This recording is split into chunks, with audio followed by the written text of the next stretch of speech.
আসসালামু আলাইকুম। নাহিদ জুইসে স্বাগতম। আজকে নিয়ে এসেছি একটি নতুন রেসিপিটি পুরাতন, আমার চ্যানেলের নতুন।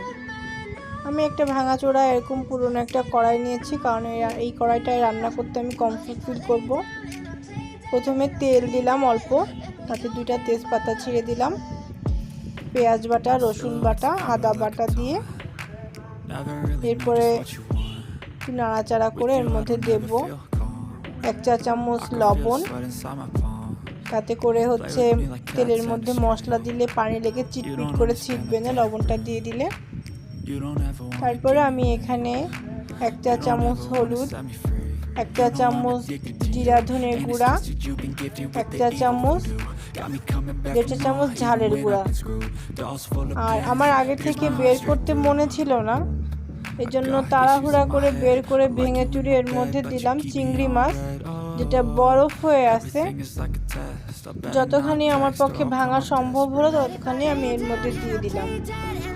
আর একটু দেওয়া গেলে ভালো হতো, কিন্তু সেটা পারলাম না, মনে ছিল না বের করতে।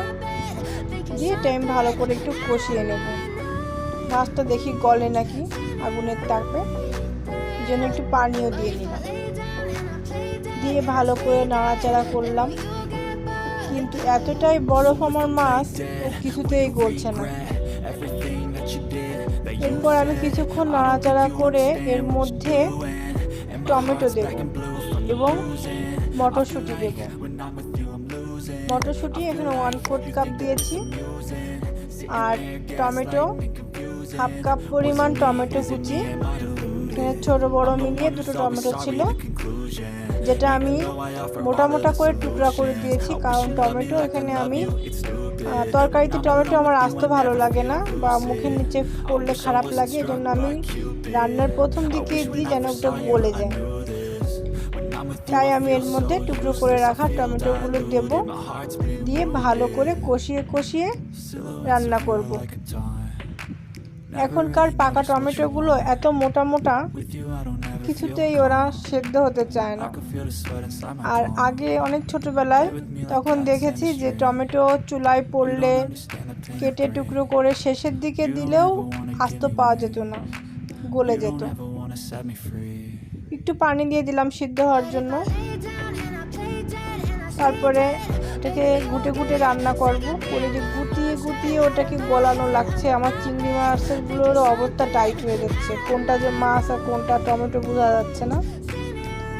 এরপরে কিছুক্ষণ কষিয়ে নিয়ে আমি এর মধ্যে টুকরো করে রাখা, একই রকম টুকরো করা একটা আলু আর একটা ছোট কচি লাউয়ের অর্ধেকটা আমি এখানে দিয়েছি, দিয়ে ভালো করে কষিয়ে রান্না করব।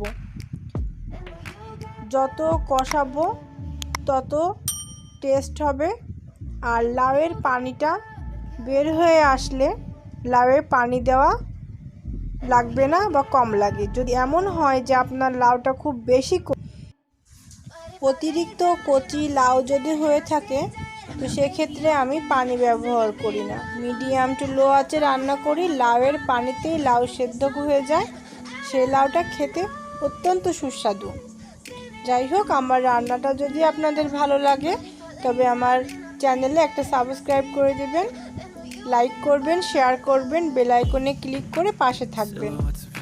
আমি লাউয়ের পানিটা বের হওয়ার জন্য ঢাকনাটা দিয়ে দিলাম, ফিরে আসছি লাউটা একটু সেদ্ধ হওয়া পর্যন্ত।